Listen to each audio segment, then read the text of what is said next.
Welcome to the Health Headliner podcast by Tudu Digital. Our content is informational only and not medical advice. Please consult your provider.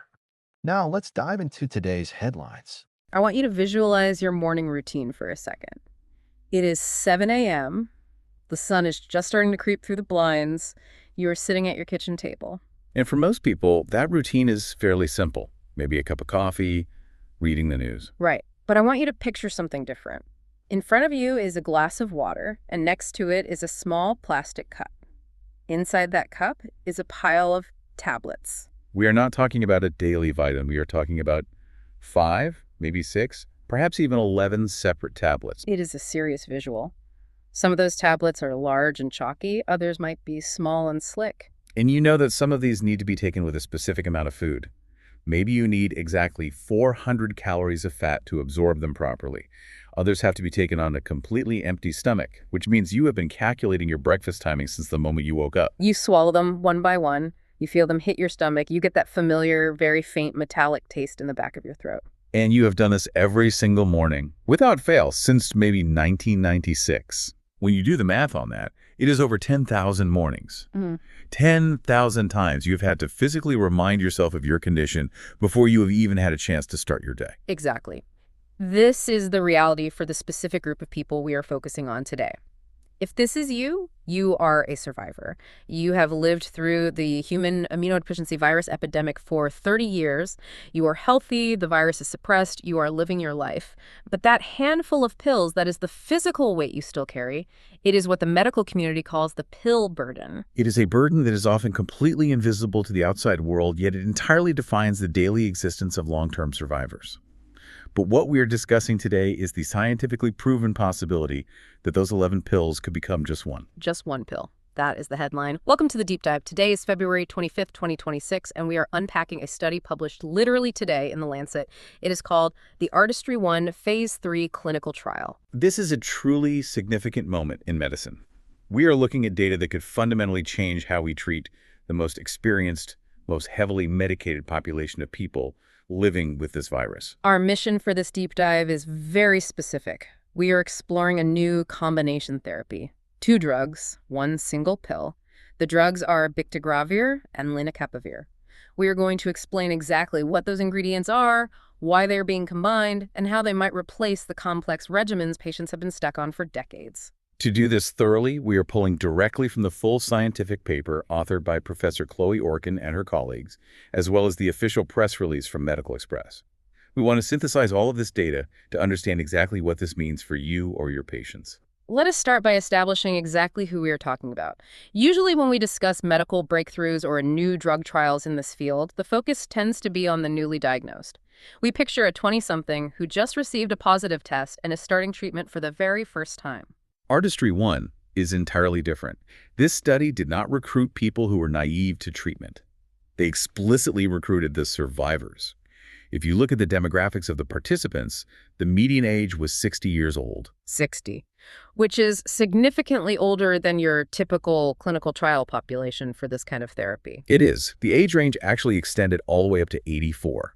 This makes it the oldest population ever enrolled in a registrational treatment program for this virus. These are individuals who have been managing this condition for a very, very long time. The study mentions the median treatment duration is 28 years. That means these are people who were diagnosed in the late 90s or perhaps even the 80s. Precisely. These individuals lived through the darkest days of the epidemic. They survived the era before effective treatment even existed. They lived through the early days of single drug therapies that ultimately failed. They lived through the introduction of the first cocktails, which required taking dozens of pills a day and came with incredibly severe side effects. They have witnessed the entire evolution of therapy within their own bodies. And because they have been on treatment for so long, their bodies carry the history of that treatment. This brings us to a crucial concept for this deep dive: resistance. Resistance is the core reason these patients are on such complex regimens today in 2026. It is not because doctors just prefer to prescribe 11 pills. It is because over 28 years of fighting the virus has learned to evade certain drugs. In the ARTISTRY-1 study, 81% of the participants had a documented history of resistance to at least one class of drugs. So the standard, simple one-pill solutions that a newly diagnosed person might get today simply would not work for them. Exactly. Their virus is mutated enough to bypass those standard modern treatments. Or in some cases, the patients have developed severe intolerances to certain drugs over the decades, or they have other health conditions that prevent them from taking the standard options. So doctors have had to be creative. They have essentially had to cobble together these bespoke, complex regimens. A little of this drug, a booster of that drug, perhaps taking a pill twice a day, all just to keep the virus suppressed. Which brings us to the clinical term, polypharmacy. The study uses this term to describe the situation, and while it sounds very clinical, the implications are intensely practical and difficult for the patient. Polypharmacy essentially means taking too many medicines. When you are on a regimen involving 2 to 11 pills for just one condition, you are facing a logistical nightmare. You might have to dose twice a day, meaning you cannot just take your medication in the morning and forget about it. You have to remember your evening dose. That serves as a constant psychological reminder of the illness. It interrupts dinners, it interrupts travel. And beyond the psychology, there are very real physical risks. Absolutely. The risk of drug interactions is massive here. Remember, these participants are 60 years old on average. They are not just dealing with a history of this virus. They likely have high blood pressure, cholesterol issues, or perhaps diabetes. All those conditions require their own pills. When you mix a complex, multi-pill viral regimen with heart medication and diabetes medication, the chemical traffic in the body becomes very dangerous. It is a precarious balancing act for the prescribing physicians. So Artistry-1 proposes a bold solution. It suggests we can take all that complexity, that history of resistance, those 11 pills, the complicated dosing schedules, and condense it down to a single tablet. That is a massive claim to make for highly resistant patients. To understand how they can even attempt that, we need to understand the science of the pill itself. It combines two very specific drugs, 75 milligrams of bictegravir and 50 milligrams of lenacapavir. Let us break down the mechanism of action for these two drugs without getting bogged down in the heavy acronyms the medical field usually uses. Let us visualize what is actually happening inside the human cell. I want to start with bictegravir. The scientific classification is an integrase strand transfer inhibitor. Which is exactly why we avoid the acronyms, because that sounds incredibly dense. But the concept is actually elegant. Think of the virus as a squatter trying to move into a house. Your house is your cell, and the master bedroom of that house is your human DNA. For the virus to replicate and make copies of itself, it cannot just float around the house. It has to physically insert its own genetic blueprint into your human DNA. It has to integrate. It literally tries to glue its code into your code. Once it integrates, it becomes a permanent resident. It can then use your cell's own machinery to pump out more virus. So bictegravir acts as the security guard that stops that specific process. It prevents the virus from pasting its code into your DNA. If it cannot integrate, it cannot replicate. That is a perfect way to visualize it. It is the prevention of permanent residency.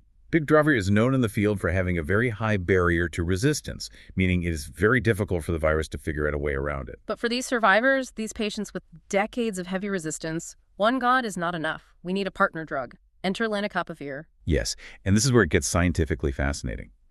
Lenacapavir is what we call a first-in-class drug. That means it attacks the virus in a completely new way compared to the older drugs these patients might already be resistant to. Lenacapavir is a capsid inhibitor. The capsid, that refers to the shell of the virus, correct? Correct. The capsid is a protective cone. Think of it like a highly specialized suit of armor that surrounds the virus's genetic material. It protects the payload while the virus travels through the cell. But that armor has to be versatile. It needs to be strong enough to protect the genetic material during transit, but it also needs to break apart at the exact right moment to release that material into the nucleus. It is a delivery vehicle that needs to open on a very specific cue. Precisely. Lenacapavir is essentially a shell breaker. It interferes with the capsid's ability to function properly. It can make the armor too rigid so it cannot open, or it prevents it from assembling correctly in the first place. It freezes the virus in a defective state, leaving it vulnerable and completely unable to transport its genetic material. So we have bictegravir preventing the integration at the DNA level, and lenacapavir smashing the protective shell during transit. The reason this specific combination is the key for these survivors comes down to synergy. These patients have resistance to the old ways of attacking the virus, but the virus in their bodies has never seen this specific shellbreaker attack before. It has not learned to dodge lenacapavir. And because bictegravir is so robust on the back end, You have two very powerful agents working together in a single pill. It is a potent 1-2 punch. The theory makes perfect sense. You hit the virus with a reliable tank and a brand new weapon it has never encountered. But theories in medicine have to be proven. Let us look at how this played out in reality. How was the ARTISTRY-1 study actually designed? This was a major global undertaking. It was a randomized, open-label, Phase 3 trial conducted across 15 different countries. They enrolled 557 people. And the criteria for joining were crucial here. Participants had to be currently suppressed, meaning their virus was already under control, but they had to be on a complex regimen involving multiple pills. They took these 557 people and divided them into two groups. Group A, which consisted of 371 people, switched immediately to the new single pill containing bictegravir and lenacapavir. Group B, which was 186 people, stayed on their current complex handful of pills regimen. The primary goal here was to prove what we call non-inferiority. We should explain that term, because to the layperson, non-inferiority sounds like we're settling for something that is just not worse. It does not sound very ambitious. In the context of switching stable patients, non-inferiority is actually the gold standard. The goal is not necessarily to be better at killing the virus, because these patients already have the virus suppressed.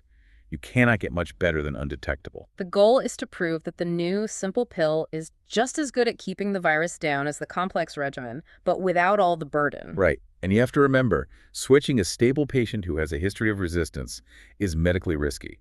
That is a high-stakes gamble. If I have been stable for 10 years on my 11 pills and my doctor tells me to switch to one, my absolute biggest fear is that the virus will come back. If it is not broken, do not fix it. That is the universal fear among survivors. If the new regimen is not strong enough, the virus could break through the suppression. So the researchers were measuring viral suppression rates at 48 weeks, essentially a full year after the switch. Looking at the findings from the Lancet paper, did the gamble pay off for Group A? It absolutely did. In the group that switched to the single pill, 96% maintained viral suppression. In the group that stayed on the complex regimen, 94% maintained suppression. So the single pill actually performed numerically better, even if statistically it is considered equal for the sake of the trial. Correct. It definitively met all the criteria for non-inferiority. But perhaps the most important number regarding safety is the rate of viral rebound. They looked at how many people actually saw the virus come back above 50 copies per milliliter. And what was that number? It was 1% in both groups. Technically, 1% in the single pill group and 1% in the complex group experienced a rebound. It was essentially identical. Now, for that 1% where the virus did pop back up, we have to talk about resistance. Did the virus learn to fight the new drug combination? This is a critical finding for the medical community, and it is entirely positive. There was zero new resistance. Zero. Even though these patients had a long history of drug resistance, switching to this specific dual combo did not cause the virus to mutate and escape. Exactly. Even in the very few cases where the virus rebounded above detectable levels, it did not develop specific resistance mutations to either bictegravir or lenacapavir. That is incredibly reassuring. It means that even if the drug does not work perfectly for a moment, you have not burned the option. You have not ruined the drug for future use. It suggests this combination is remarkably robust and forgiving, even in bodies that have a long, complicated history of fighting treatments. So the virus stayed down. The science worked. But we are not just treating a virus. We are treating human beings. This brings us to the implications of the study beyond just the viral load data. How did the patients actually feel about the switch? The study measured treatment satisfaction using standardized questionnaires, and the results were quite clear. Participants who switched to the single pill reported significantly higher treatment satisfaction compared to those who stayed on their baseline regimen. I can only imagine the relief of dropping from 11 pills to one has to be a massive psychological weight lifted. It is about reclaiming your life. It normalizes the daily routine. You do not have to carry those large plastic pill organizers when you travel. You do not have to worry about eating a specific high-fat meal with your evening dose. But reading through the Lancet paper, there was another benefit that really surprised me. It was not just about convenience. It was a measurable metabolic benefit. Yes, the lipid profiles. This is a very significant finding, especially for this specific age group. The participants who switched saw noticeable improvements in their cholesterol and triglycerides. Why would simplifying your viral medication improve your cholesterol? That seems like two different bodily systems. It goes back to the specific components of those old complex regimens. Many of those cocktails included drugs called boosters, specifically ritonavir or cobicistat. And what do the boosters do? They're essentially pharmacological hacks. They are used to help other drugs stay in the system longer by slowing down the liver's ability to clear them.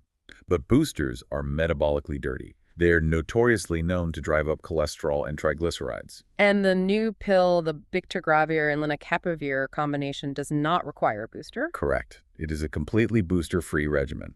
So when patients switched, they were essentially removing a drug from their daily intake that was actively harming their metabolism. Given that the median age in this trial is 60, these are people who are already at a naturally higher risk for heart disease. Exactly. The study noted that 68% of the participants already had dyslipidemia, abnormal blood lipids, and 50% had hypertension when they entered the trial. By removing the booster, you are actively helping to manage those cardiovascular risks. You are not just treating the virus, you are helping them age with a healthier heart. It is a profound secondary benefit. But of course, we need to discuss safety. No drug is perfect, and every clinical trial has adverse events. What were the downsides recorded in ARTISTRY-1? The rates of adverse events, which is the clinical term for side effects or negative health occurrences, were similar between the two groups. It sat around 82 to 84%. That sounds like a tremendously high percentage to a listener. 84% experiencing an adverse event sounds alarming. It does, but we have to contextualize how clinical trials report these things. In a trial, an adverse event includes literally everything that happens to a patient during the study period. That includes a common cold, a headache, or a scraped knee. And this study was conducted over a period where COVID-19 infections were highly prevalent. The most common issues reported were nasopharyngitis, which is a cold diarrhea, and COVID-19. Most of these were graded as mild. Were there any serious complications directly linked to the study medication itself? There was one specific serious drug-related event noted in the paper. It was a new onset of diabetes in one patient. That is significant. It is. However, the authors note that this specific patient already had high blood sugar entering the trial. It serves as a reminder that metabolic monitoring is still essential even when moving away from the older boosters. The report also explicitly mentions 5 deaths in the study group. We absolutely need to address that clearly, as we promised to look at all the data impartially. Yes, 5 deaths occurred among the participants taking the new single pill. However, independent expert panels reviewed these cases meticulously and determined that none of the deaths were related to the medication. What were the causes? The causes included cardiac arrest, cancer, and respiratory failure. Which sadly reflects the older demographic we are discussing. It does. When you follow a group of nearly 400 people aged 60 to 84 for a full year, mortality from age-related conditions is an unfortunate reality. If anything, it highlights exactly why simplifying their care is so crucial. We need to reduce the polypharmacy so physicians can focus on managing those other life-threatening conditions without the interference of a complex 11-pill viral regimen. Let us pivot to the limitations of this study. Every paper has them. Who is this drug combination not for? The most critical exclusion in ARTISTRY-1 was people co-infected with hepatitis B. Why is that a deal breaker for this specific pill? Because many of the older drugs used to suppress the main virus also inadvertently treat hepatitis B. This new specific combination of bictegravir and lenacapavir does not have that dual action. So if you switch a patient with both viruses to this new pill, their hepatitis B is suddenly untreated and could flare up dangerously. Precisely. Doctors must screen carefully for hepatitis B before even considering the switch. We should also mention the open-label nature of the trial as a limitation. Yes, open label means the patients knew exactly what they were taking. They knew they were switching from 11 pills to 1. Which introduces bias. It absolutely can influence the reported treatment satisfaction. There is a placebo effect associated with the relief and novelty of getting a simpler treatment. However, that bias does not influence the hard biological data. The virus does not care if you know what pill you are taking. The viral load suppression rates and the lipid profile improvements are objective measurements. Exactly. So bringing this all together, we have to look at the expert consensus. Based on Professor Orkin's paper and the reactions in the medical community, what does this represent for the future of treatment? It represents a fundamental shift in medical philosophy. For decades, the goal was simply keeping patients alive.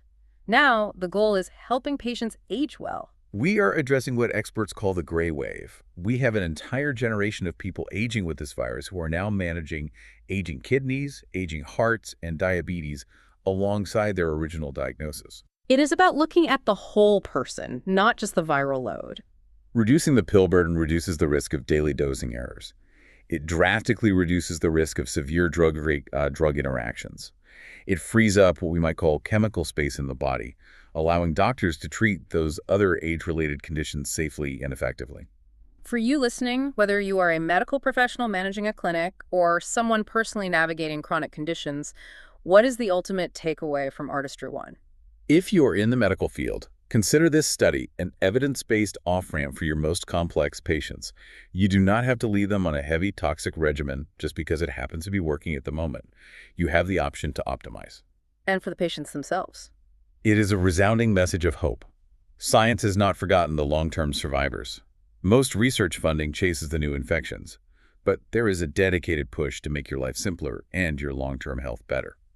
Treatment optimization, the act of simplifying what already works, can be just as powerful as finding a completely new cure. It is fascinating to think that progress sometimes means taking things away rather than adding them. Removing the metabolic boosters, removing the extra pills, and leaving just what is absolutely necessary. That is the ultimate goal of modern medicine: elegance and simplicity. Before we close this deep dive, I want to leave you with a thought that builds on what we have discussed today.